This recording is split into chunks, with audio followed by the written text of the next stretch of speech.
Hello, നമസ്കാരം. ജീവിതത്തിൽ ഒരുപാട് പരാജയങ്ങൾ ഏറ്റുവാങ്ങി ഒടുവിൽ പ്രതീക്ഷ കൈവിടാതെ നിരന്തരമായി പരിശ്രമിച്ച് പോരാടി ജീവിതത്തിൽ വലിയ വിജയങ്ങൾ കൈവരിച്ച ഒരുപാട് വ്യക്തിത്വങ്ങളെ നമുക്ക് അറിയാം. അവരിൽ ഏറ്റവും പ്രധാനപ്പെട്ട വ്യക്തിയായി നാം കരുതുന്നത് എബ്രഹാം ലിങ്കനെയാണ്.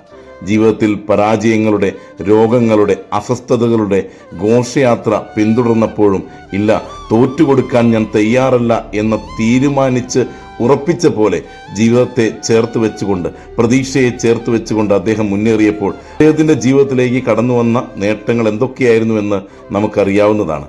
അദ്ദേഹം പകർന്നു വെച്ച വലിയൊരു വാചകമുണ്ട്. ചരിത്രത്തിന് ഓർമ്മ വളരെ കുറവാണ്. ഒരു മുൾച്ചെടി പറിച്ചെടുത്ത് പൂച്ചെടി വെച്ച് പിടിപ്പിക്കുന്നവരെ മാത്രമേ ചരിത്രം ഓർമ്മിക്കുകയുള്ളൂ എന്നുള്ളത്. ആ ഒരു വാചകത്തെ നമ്മുടെ ജീവിതത്തോടും ചേർത്ത് വയ്ക്കാം. നമ്മുടെ ജീവിതത്തിലെ മുൾച്ചെടികളെ പറിച്ചു കളഞ്ഞ് പൂച്ചെടികൾ വെച്ച് പിടിപ്പിക്കുവാൻ നമുക്ക് സാധിക്കട്ടെ.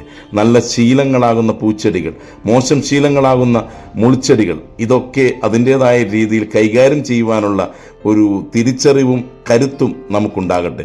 ഒപ്പം നമ്മുടെ സമൂഹത്തിലും നമ്മുടെ ചുറ്റിലും നിരവധി സ്നേഹത്തിൻ്റെ, നന്മയുടെ, കരുണയുടെ, കരുതലിൻ്റെ പൂച്ചെടികൾ വെച്ച് പിടിപ്പിക്കുവാൻ നമുക്ക് സാധിക്കട്ടെ. കൂട്ടായ്മയിലും അത് സാധിക്കും. അതെ, ഈ ദിനം ഏറെ സുന്ദരമാണ്. ഈ ദിനം ഒരുപാട് പൂച്ചെടികൾ വെച്ച് പിടിപ്പിക്കുവാൻ നമുക്ക് സാധിക്കട്ടെ.